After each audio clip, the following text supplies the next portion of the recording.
यूं तो प्रदेश की सिर्फ 28 विधानसभा सीटों पर उपचुनाव हो रहे हैं, लेकिन इन 28 सीटों में कई सीटें ऐसी हैं जिनके बारे में कई राजनीतिक रोचक बातें प्रचलित हैं। हर चुनाव में इन अटकलों की बात होती है और नतीजा भी फिर उसी तरह का आता है जिसमें उस सीट से जुड़ी अटकलों को बल मिलता है।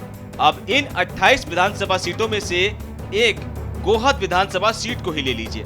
यहाँ पिछले 10 चुनाव में से एक मिथ चला आ रहा है जो टूटने का नाम नहीं ले रहा है। यहाँ 1980 से लेकर 2018 तक 10 चुनाव हुए और सभी में एक खास बात सामने आई जो यहाँ से जीतने वाले प्रत्याशियों से जुड़ी हुई है। हर विधानसभा चुनाव में गोहद के मतदाता अपने बीच के प्रत्याशी यानी स्थानीय प्रत्याशी को कम वोट देते हैं और बाहर के प्रत्याशी पर ज्यादा भरोसा जताते हुए उसे जिता देते हैं। पिछले 10 चुनाव में यहाँ से एक भी स्थानीय नेता किसी भी पार्टी से जीत दर्ज नहीं कर पाया है। हमेशा बाहर से आए हुए प्रत्याशी ही यहाँ पर जीत दर्ज करते आए हैं। यहाँ की जनता बाहरी पर ज्यादा विश्वास करती है। अभी तक भिंड और ग्वालियर के प्रत्याशी गोहद के स्थानीय प्रत्याशियों पर भारी ही पड़े हैं। बाहर के कई नेता ऐसे हैं जो यहाँ से दूसरी बार भी चुनाव जीत चुके हैं।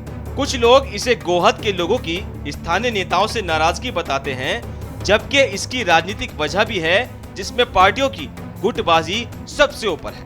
यहाँ जब भी किसी स्थानीय नेता को बड़ी पार्टी टिकट देती है तो उसी पार्टी के दूसरे दावेदार उसका विरोध करते हैं और फिर वो भीतराघात करते हैं, यानी फिर वो अपने प्रत्याशी को छोड़कर बाहर से आए प्रत्याशी का समर्थन करने लगते हैं। लेकिन ये सिर्फ एक पक्ष है। सिर्फ इसी वजह से मतदाता हर बार तो स्थानीय प्रत्याशी को नकार नहीं सकते। लेकिन पिछले रिकॉर्ड यही बताते हैं कि यहाँ बाहरी मतदाताओं की धूम रही है। अब इस बार गोहद के मतदाता क्या फैसला लेते हैं ये 10 नवंबर को तय हो जाएगा। लेकिन यहाँ का चुनाव दिलचस्प होगा और इसके परिणाम उससे भी ज्यादा दिलचस्प होंगे, इसमें कोई दो राय नहीं है। Bureau report, MP Bharat.